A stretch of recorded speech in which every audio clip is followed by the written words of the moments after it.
오늘의 소설은 중국 사대기서 중 하나인 금병매 완전정복 제16장으로 서문경의 아들을 낳는 이병아, 경사입니다. 타인의 처인 송혜련을 좋아했다 한바탕 큰 우환을 겪은 서문경은 그 뒤로 마음을 바로잡아 앞으로는 절대로 7번째 여자를 맞아들일 생각은 않기로 마음을 먹었습니다. 그리고 되도록이면 이 여자 저 여자에게 손을 대는 일도 삼가기로 했는데 30줄에 들어서서 비로소 조금 속을 차린 셈으로 그의 애정은 다시 이병아에게 돌아가게 되었습니다. 그녀가 말하자면 가장 새 아내인 셈이고 다른 5 여자들과 달리 전당포 일에 재미를 붙여 진경제를 도와서 열심히 돈을 벌고 있었기 때문이었습니다. 서문경은 이병아를 위해 집 한쪽 넓은 뜰에 연못을 파고 그 못가에 정자영의 비취원이라는 아담한 별채를 지었고 그곳에 갖가지 화초를 들여놓고 화초 가꾸기를 취미로 삼았습니다. 서문경의 그런 태도 변화를 이병아는 무척 좋아했고 정실인 우월량도 남편이 고상한 쪽으로 취미를 돌리는 데 기뻤으며 이규하와 맹옥루도 간혹 그곳에 들렀습니다. 오직 반금년만 속이 뒤틀리고 있었는데 이병아가 들어와 자기를 밀어내고 애정을 빼앗아간 셈으로 질투를 느껴왔는데 연못가에 비취원을 지어 화초를 가꾸며 즐기니 시세움이 끌어오르지 않을 수 없었습니다. 그러던 어느 날 그곳을 찾아간 반금년은 서문경과 이병아의 이야기를 밖에서 엿듣다 뒤통수를 한 대 얻어맞은 것처럼 아찔해지고 맙니다. 여보, 나 아랫배가 아파요. 당긴다고요. 배가 왜 당기는지 아세요? 몰라. 왜 당기는지 내가 어떻게 알아? 당신이 당기게 만들었지 뭐예요. 언제는 그 정도로 안 했나? 배가 탈이 난 셈이긴 하지만 아파서 그런 게 아니라 호호호. 당신이 뿌린 씨가 뱃속에서 자라느라. 이병아가 임신을 한 것으로 너무 뜻밖의 일이라 가벼운 현기증이 눈앞을 지나가기까지 했는데 서문경에게는 아들이 없었고 딸도 하나뿐이었습니다. 그래서 집안 사람들 사이에 서문경이 뿌리는 씨앗은 모두 알맹이가 박히지 않은 쭉정이라는 말이 은밀히 나돌았고 오월량이 낳은 딸 향림이도 서문경의 씨가 아닌지도 모른다고도 했습니다.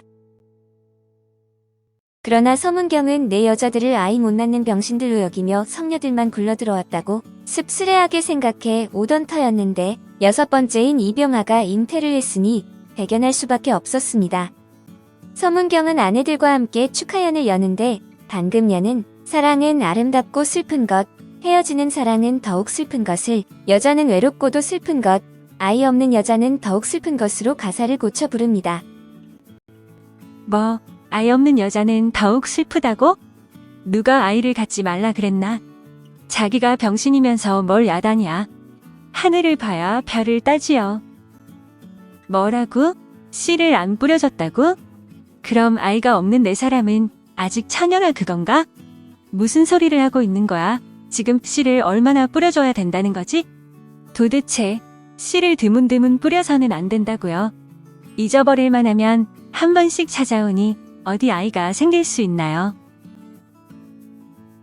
그렇게 서문경과 아내들은 성의 분배를 공정하게 해서 누가 정말 아들을 생산해내는가 경쟁을 하기로 하는데 손설아를 첫 번째로 정하고 다른 5부인은 재미삼아 제비뽑기를 해서 순번을 결정했습니다.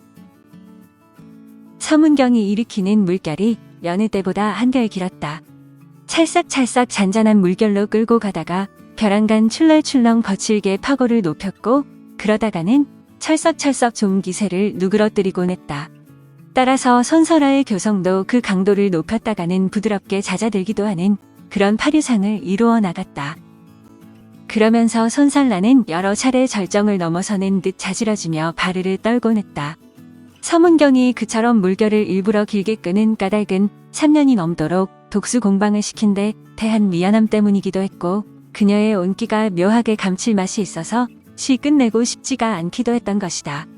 그전에도 손설아의 살이 이처럼 좋았던가 하고 서문경은 돌이켜 생각해보며 이렇게 감촉이 좋은 여자를 나 몰라라 하고 돌아보지도 않았다니 후회스럽기도 했다. 여보, 당신 기가 막히다고. 계속 서서히 물결을 일으키면서 서문경이 속삭인다. 어머, 그래요? 손설아의 목소리가 약간 비음이다. 벌써 3-4번 절정을 넘은 터이라 몸이 나른하기도 하고 정신이 몽롱하기도 한 모양이다. 서문경과 아내들은 돌아가면서 사랑을 나누게 되는데 특히 반금년은 대형 욕조를 만들어 그 속에서 춘매와 함께 쓰리썸을 즐겨 다른 부인들을 놀래키기도 합니다. 아니, 너 뭘 엿보고 있는 거야? 앙, 마님, 미안해요. 나도 같이 목욕을 했으면 싶어서요. 뭐라고?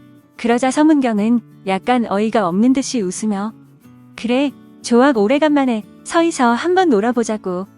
이리 들어와 하고 말한다. 춘매는 좋아서 또 킬킬거리며 후닥닥 비추언 안으로 뛰어 들어간다. 방금 년은 기분이 몹시 언짢았지만 도리가 없다. 서문경이 허락을 했을 뿐 아니라 그 전부터 곧잘 서이서 성의를 즐겼던 터이니 말이다. 그때는 자기의 침실에서였지만 이번에는 비추언의 욕조속이라는 것이 다를 뿐이다. 춘매가 홀랑 벗고 욕조 안으로 들어오자 서문경은 방금 년의 몸뚱이보다 한결 어려 보이면서도 풋풋한 맛이 나는 그녀의 알몸을 춘매 오래간만인데 하면서 덥석 안아버린다. 한창 물속에서의 색다른 재미를 보려 하다 그만 춘매 때문에 기분을 잡쳐버린 반금년은 그러나 가만히 보고만 있을 수는 없다는 듯이 와락 달려들어 자기는 서문경의 몸뚱어리를 뒤에서 불끈 끌어안는다. 물속에서 두 여자의 하얀 몸뚱이의 앞뒤로 휘감긴 꼴이 된 서문경은 기분이 마냥 좋아서 콧구멍을 벌름거리며 히들히들 웃는다. 새 벌거숭이가 물속에서 한데 덩어리져 한참 첨벙거리다가였다. 안 되겠어.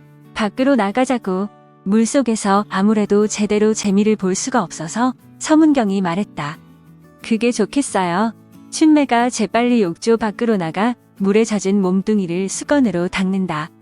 반금년도 서문경의 한쪽 팔을 붙들고 물에서 나간다. 그녀가 수건으로 몸을 닦으며 침상이 놓인 쪽으로 가려 하자 서문경이 여기서 하고 말한다. 침상으로 가지 말고 그냥 널찍한 마룻바닥이 좋겠다는 것이다.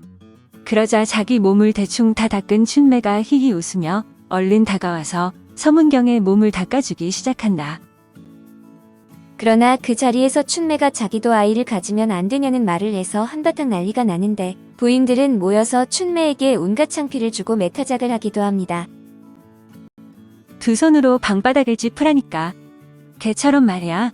이제부터 개처럼 기어서 방 안을 빙빙 도는 거야. 알겠어? 대답 대신 춘매는 그만 자포자기를 하는 듯 두 손으로 덥석 방바닥을 짚으며 무릎도 꿇는다. 안 기어갈 거야. 어서 기어 어서. 천천히 기기 시작한다. 나는 개입니다. 나는 개입니다. 이렇게 말하라고. 큰 소리로 도리가 없는 듯 춘매는 다시 두 무릎을 들고 기어가면서 나는 개입니다. 나는 개입니다. 나는 개입니다. 하고 곧 울먹일 것 같은 그런 목소리를 힘없이 내뱉는다. 해가 바뀌어 신년이 되자 이병아는 정월이 다 가기 전에 아들을 순산했고 질투의 반금년은 무당을 찾아가 아기가 들어있었던 태반을 불에 구워 먹으면 아이를 가질 수 있다는 말을 듣습니다. 결국 반금년은 이병아의 태반을 훔쳐서 그것을 구워 먹는 등 온갖 짓을 다 하면서 아이를 갖기를 염원했지만 아이를 갖는 것에는 실패를 하고 맙니다. 그리고 기쁜 일은 한꺼번에 온다고 서문경은 재영소의 부전옥이 되게 되는데 동경에 있는 양태사가 병무를 총괄하는 태사가 되어 내려준 특별 등용이었습니다. 서문경만 콧대가 높아진 것이 아니라 정실인 우월랑의 콧대도 그전보다 현저히 높아졌다는데 청하현의 칠양거를 타고 다니는 부인은 전옥, 지사, 부전옥의 부인 세 사람뿐이었습니다.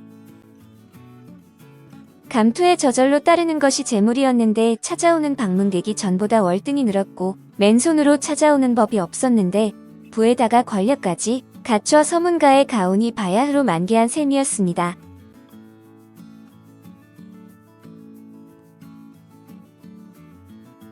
금병래 완전정복 제17장 불륜으로 이어집니다.